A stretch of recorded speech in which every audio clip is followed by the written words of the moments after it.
Nous, déjà, on a une manière de travailler qui est assez spécifique, c'est-à-dire que chaque individu doit trouver une place importante au sein du groupe. Tous les vendredis, on allait au gymnase pour répéter la choré. On s'est inspiré du radeau de la Méduse. Vous voyez le tableau?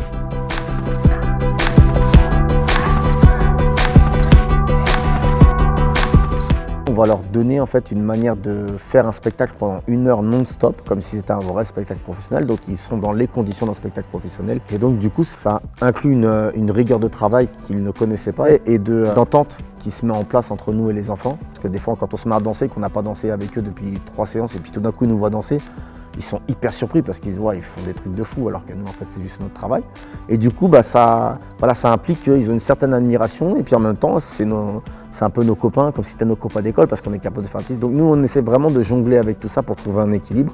Et c'est cet équilibre-là qui fait qu'après les petits ils ont vraiment confiance en nous. Et une fois qu'on a la confiance de l'enfant et de l'ensemble de la classe, c'est hyper facile à travailler.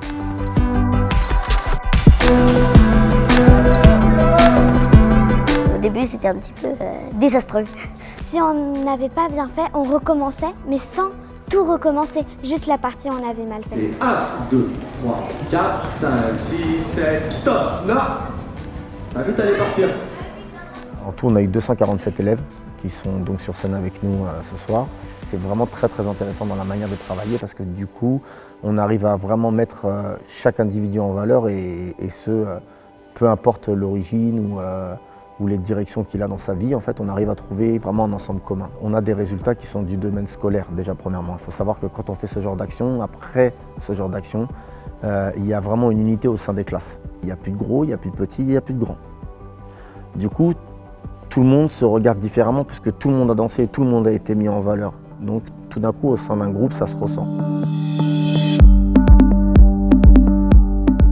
Il y a des enfants qui étaient, comme on disait, des fantômes. Et en fait, au fur et à mesure des cours, on voit qu'ils prennent un peu plus confiance, qu'ils comptent pour les autres, qu'ils se placent bien.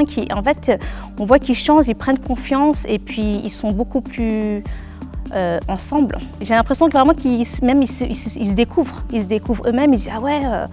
Et il y en a d'autres aussi, pareil, qui sont très chahuteurs. Et au final, en fait, ils vont aussi redescendre, faire attention un peu à leurs camarades. Donc, dans les deux sens, que ce soit pour s'affirmer ou pour rentrer dans le groupe, il y a un vrai changement, quoi. Et les 2 derniers jours, on a découvert le Grand Théâtre pour savoir où se placer. Elle est énorme, la scène.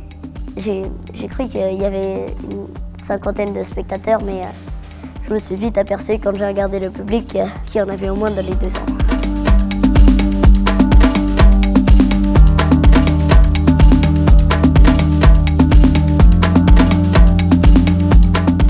Je suis persuadé que c'est avec la culture et c'est avec la connaissance qu'on change les choses, mais toujours dans une certaine rigueur. Et c'est ça qu'il faut comprendre, c'est que proposer à un enfant quelque chose, une certaine liberté d'expression, c'est bien, mais dans un cadre.